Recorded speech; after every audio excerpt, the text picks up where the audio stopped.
Hi guys, welcome back to another video. So you're thinking of coming to Canada, you don't know what to expect. This is a perfect video for you guys because what we'll be doing today is to share our experience, what we have learned over the past 4 years after living in Canada. We're gonna put it into perspective. If you're new here guys, my name is Dems. Nats. Welcome back to our channel. If you're a returning subscriber, welcome back to another video. Thank you guys for being here. What I would like to say first and foremost is that this is based on our experience. You might have a different experience. Don't come and attack us now. Don't judge us for sharing our opinion, our experience, what we have been through. You may have a different experience. Feel free to share it in the comment section.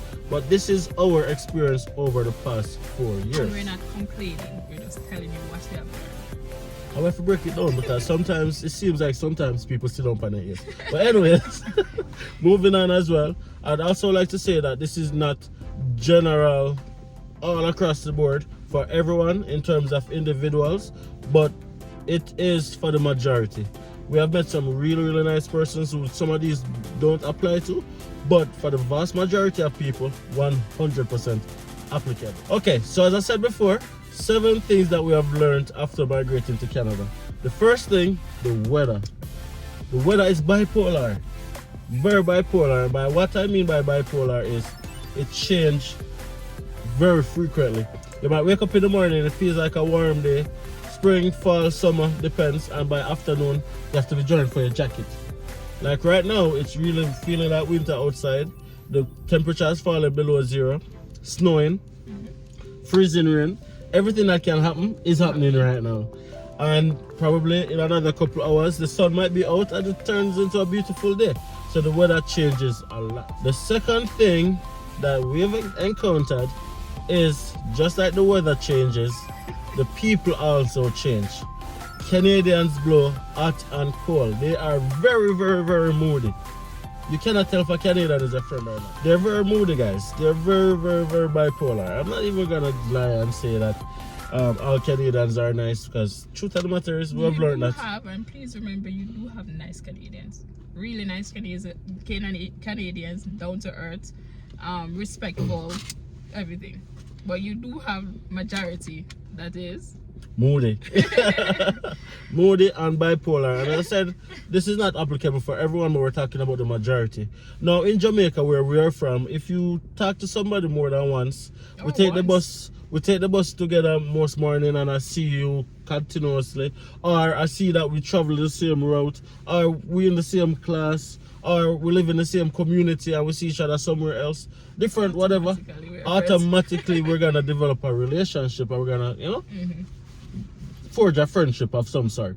But here, what I find is that you might be in class with somebody, do group work with the person, interact a lot over the group, and then as soon as the group work done, that's it. The person pretend like they don't even know you. And we found that very strange when we just came. Yep. You work with somebody, it's the same thing. It's like it was mind-blowing. But we have adapted.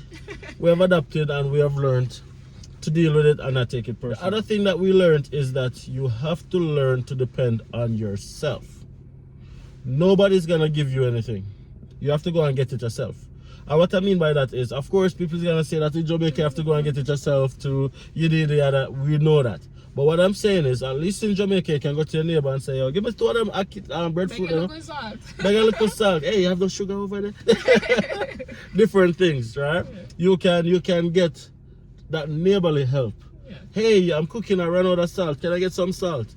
Or whatever the case may be, a fruit tree in our yard. Can I get a mango, whatever the case may be. Here is 100% you. If you don't have it, you're gonna have to end up going to the food bank or to a charity organization, which exists, that gives you that support. But in terms of from a neighborly perspective, where we don't see it, so we're talking based off what we see. So I will keep saying that because again, a lot of people sit down on their ears and they don't listen. But that's our experience. But I've seen persons gone on Facebook and pour out their hearts saying, I don't have this for my child, and the community basically rally around and source stuff and give them. So depends. It depends.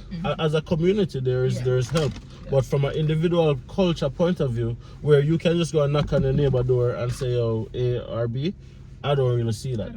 I don't really see that. Guys, the other thing that we learned, and it's gonna be very funny, but money really don't grow on tree. Money does not grow on tree in Canada. Now, put it into context. And again, talking to all the persons in the back, be like, which country does money grow on tree? Yada. Now, as an immigrant, before coming to Canada, we got the perception that it's relatively easy to make money and survive in Canada. So, the fact that we say money doesn't grow on tree is a figurative expression to say money comes easy. Money comes easy. So, as an immigrant, we thought that things would be easy, and I'm just talking from our perspective. But then when you get to Canada and you realize that you don't have to work, you have to work way harder than you thought you'd ever have to work. Like overtime, some person's doing 2 jobs, 3 jobs, just to be able to live a life that they want. Money don't grow on tree. You don't know hard work until you migrate to Canada, or probably to another developed country. Because I've heard similar experiences in the US, in the UK, but it can be really, really tough. Now in Jamaica, we are very laid back. We are very laid back. You know, it's the weekend, Friday, and everyone is on go slow, chilling, you know, kind of vibe. Here, sometimes you don't even know when it's the weekend, because a lot of persons work on Saturdays, a lot of persons work on Sundays. So that stopping of society that happens on the weekend in Jamaica doesn't happen here, because everyone is out and about working, trying to make that dollar. So money don't grow on trees. So if you're migrating to Canada, be prepared to work. Don't think that it's easy here. It's not. It's not easy. And we learned that in the first month after being here. Next thing that we have learned is drug abuse and homelessness is a real thing here. It's big. Coming from Jamaica, we're not we see homeless persons with mental illness and Or perceived mental illness, but it's not a lot. But getting here, you see that there is actually a place or a location where they are, and they're homeless, and they call it tent cities most of the time. yeah. So in Jamaica, it's not just saying that you have homeless persons, Yes, but do. we consider them to be like, we call them mad people, which is really wrong. But we perceive that they have some form of mental illness. It's not usually derived by drugs per se. Usually. But here, what we realize is that the majority of homeless persons are addicts. Substance abuse, drug abuse. And we're not talking about weed. We're talking about hardcore drugs. And it's so prevalent that you might be walking on the sidewalk. And you see somebody doing it in front of you. Somebody light up a pot or whatever, and they'll be like, yo, it's crazy. So before getting to Canada, we don't really know about these things until you're actually here living it, and it's a big issue, especially in the larger cities in Canada. Now it happens in the smaller city as well, because it happens here in Grand Prairie, but it's worse in Edmonton, worse in Winnipeg, in Toronto, it's big. So if I should say one thing to immigrants is, when you come to a new country, please be smart. Do not get caught up with what is going on, because tell us, some of these drugs, I don't like weed where you can try it when you're younger and get over it. Don't try them things here, because when you try it, you're gonna become hooked. And protect your kids as well, because they're the ones who are most vulnerable. Guys, we have to laugh about the other one. Now, you have to be intentional to maintain relationships. Now, when somebody moves to another country, persons back home usually find it difficult to keep in touch, and they usually say, oh, I'm the person switch or the person whatever. But the truth of the matter is a different pace of society. Fast pace. It's very fast paced. And even when you're here, the persons who you have met here, it's hard to keep the contact here. Because everybody have their own life and trying to make that money, so nobody have time to basically slow down and say, yeah, let's have a drink. Or you can do that, but don't have time to slow down if you're grinding for the money. So before you know it, 2 weeks pass, 3 weeks pass, 4 month pass, and you know, connect with somebody who you genuinely have a friendship with, or generally is a family member, or genuinely somebody who you don't have anything against. So because of that, distance is created between the relationships, and then before you know it, you don't haven't talked to somebody in months. That's true. You haven't spoken to somebody in weeks, and it's very typical. And then they turn years. And then, so you have to be intentional to keep that link. You have to remember that, yo, I need to link that person there, you know. I need to go and check that person there, you know. And for the persons back home, it's not like we could have said Jamaican, we would have said dash down away. You know, like with dash away and neglect, say, yo, we forget about, you know. It's just how the society is. It's just on the go. You constantly have to be working to stay, to have to pay your bills. Because money not grow pantry. So you constantly have to be doing that. So it's not like we don't want to slow down and stop and say, okay, send a text out. Sometimes generally when person send you a text and you look at it and say, okay, let me reply back to that text. It's like something else happened and then you forget so you and just then weeks after you look back, you'll be like, hey, Nat's never text me. Exactly. And stuff like that. Sometimes when I get in from work, you just want water fresh, eat some food, and just get back to a little quality time with yourself and with your family. Sometimes it's hard. It's very, very hard to maintain relationships in Canada. So you have to be intentional. And if you guys are here, feel free to drop a comment and let me know if you guys are agreeing or disagreeing, or if it's just down to personalities. Let us know. But oftentimes that is what happens, and we find that create a lot of loneliness because there's not much friendships because of the pace of the society. So a lot of persons become lonely, develop anxiety, and become even medicated. If you're still here, let me just say good morning, good night, good afternoon, depending on where you're watching this video from within the world. And that leads us into our next point, manners. We're not gonna say that Canadians don't have manners, but it's minimal. The vast majority of persons who have met here, the culture is different. It's not a case where, in Jamaica, if a pastor elder and you don't say good morning or whatever salutation, it's gonna be seen as disrespectful, as a big deal. But here, it's not the same. It's not the same. You go to work, everybody just walk in, nobody does the morning. It depends on the organization. It depends on the organization. You're going to the elevator, It depends on where you live.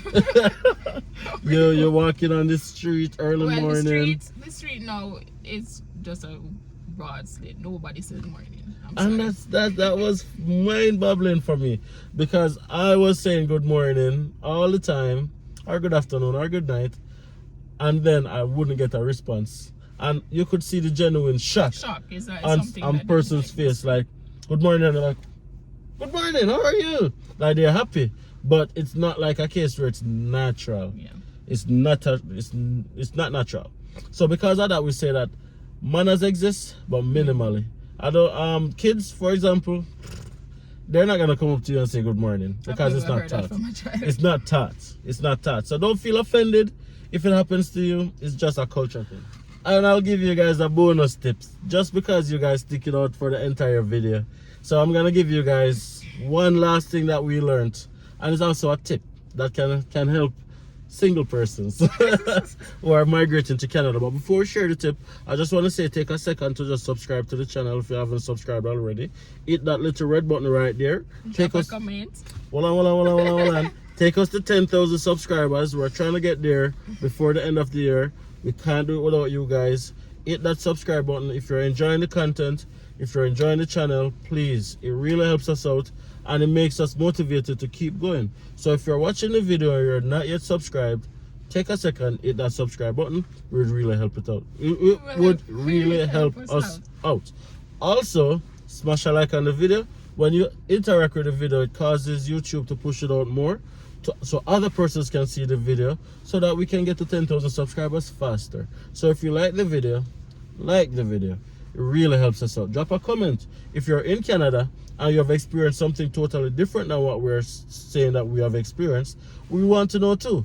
Drop it in the comment section. Let us have a conversation about it. Let's see if it depends on where we're living, if that's why we're seeing what we're seeing. What part of Canada are you? And if you're thinking of coming to Canada, What are you most looking forward towards? Are you looking forward to any of these experiences that we've spoken about? Or what are you most anxious about? Let us know in the comment section. Now for the bonus tip. You've come to Canada, you're single, you're trying to find a person. Let me just say it's going to be hard. Depending on where you're at, of course. What we find is that it's not typical for persons to approach each other and compliment each other, especially. We're from a culture in Jamaica where you see somebody you like, you'll be like, I'm sorry, you'll be like, hey, you're looking beautiful today, whatever it is that you say. But approaching somebody is totally acceptable. It's totally acceptable. Now, here, I find that when you approach somebody, it can be deemed as offensive, disrespectful. You have to be very, very, very selective, male or female. Now, it leads to the rise of dating apps. Dating apps are prevalent. Tinder, Facebook dating, plenty of fish, which I learned after I got here. Which other one? Couple other ones are like big business in North America because persons prefer to interact on a dating app rather than in person. But that's not our culture. Our culture is to pursue, right? So you have to be very careful and open-minded when you're trying to find a spouse. Smash a like on the video. See you guys in the next video. Peace out.